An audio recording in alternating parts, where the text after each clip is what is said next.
correcting an issue or two I had with my shooting video and the lighting. Here we have our KSG in all its glory. We'll go through some of the features real quick.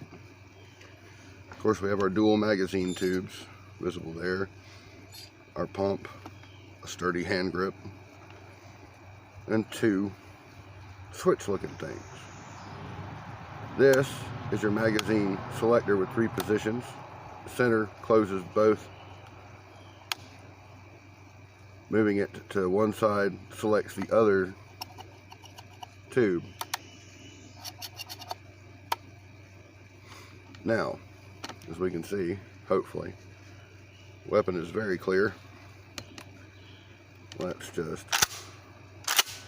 Now I want you to notice something. Now that it's cocked, this is completely locked open. Or locked shut. We have a lever here. It's ambidextrous, or it's bilateral, whichever one you prefer to use. Pull that down, and it allows you to cycle the action and empty the weapon without the hammer or the firing pin being involved at all, which is very handy. However, as I shall now demonstrate,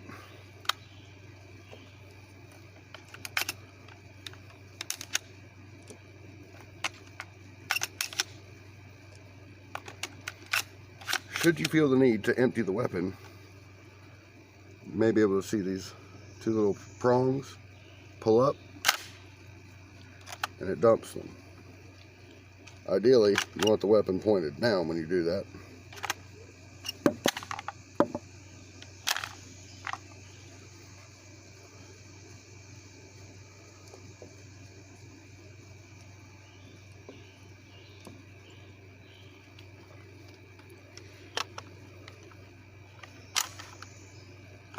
Clear.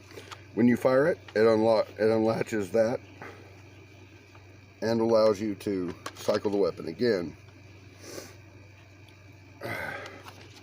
Have what passes for a recoil pad. Excellent gun. You do need to watch your screws and keep a little bit of oil on them. I need to get these brushed out.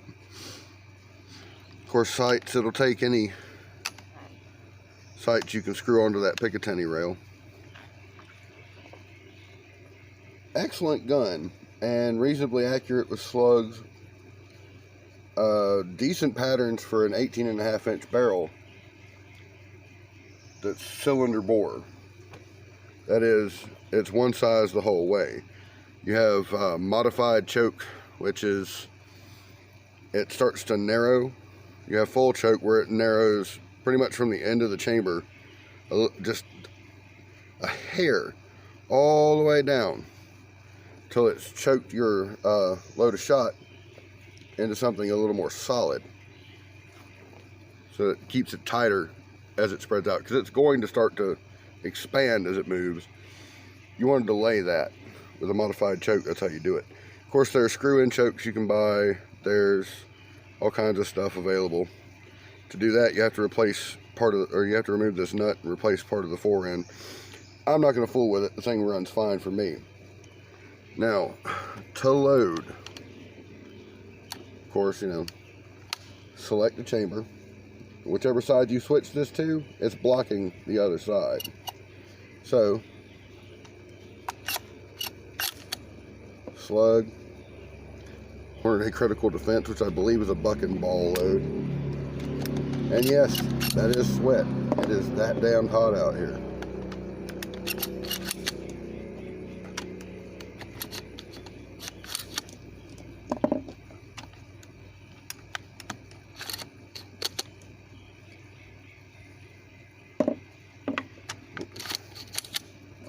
No, you don't. That's 7 rounds of 2 3/4 inch 12 gauge ammunition. The other 7 is going in this side.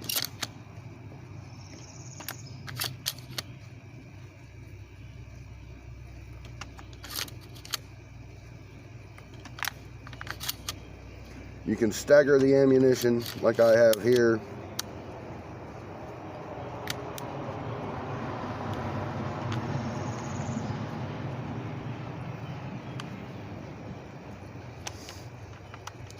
giving you a lot of versatility in what you can actually carry in the weapon.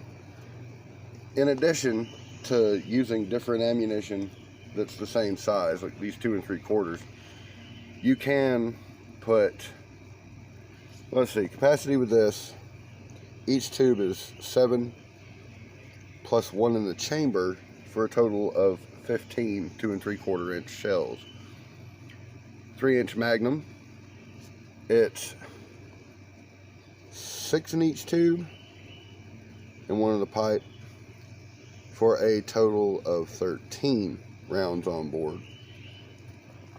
And for the mini shells, some are slightly longer than others, so you get between 20 and 22 in the magazines plus 1. So you're either toting 21 or 23 rounds of mini shells.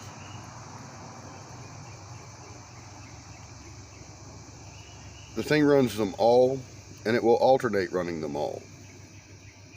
That is to say, you want to throw full house buckshot 2 3/4 inch as the last thing in each tube, load those first. Then you can stack mini slugs the rest of the way and have 8 9 rounds in the one tube. You can go to the other side, do it the same way, or load it up with all non-lethals, bean bags and rubber, however you want to do it. And you can stack them. You can have 3-inch Magnum birdshot as the first round out, and the rest of it mini slugs. It will feed all of it. It will fire all of it. No issues with the different types of ammunition. At least none that I found in the, let's see, 6 years I've owned this gun. I've shot the living hell out of this thing. It has never given me an issue, unless somebody short strokes it. You short stroke it or don't put enough force into moving that slide back, it slows down the round coming out of the magazine tube and forces it against parts in the interior, causing a problem. But yeah, overall, I love it. I will tell you about a nifty trick though. If this isn't your speed and you want something like an angled foregrip, I recommend a Magpul angled foregrip. The second model, the second model Magpul AFG, it's excellent. It gives you plenty of grip and it gives you a hand stop. More importantly, if you were to say eschew the factory sling setup, which if you'll notice, the sling attaches right by the muzzle. So if you're going to be grabbing it for anything or pulling it back, you want to hold it with your firing hand like that. Use your thumb, which is fine. That helps you control the muzzle. Or you can go with a sling that's attached to a piece of paracord off of your AFG. The advantage of that is it gives you a leverage point.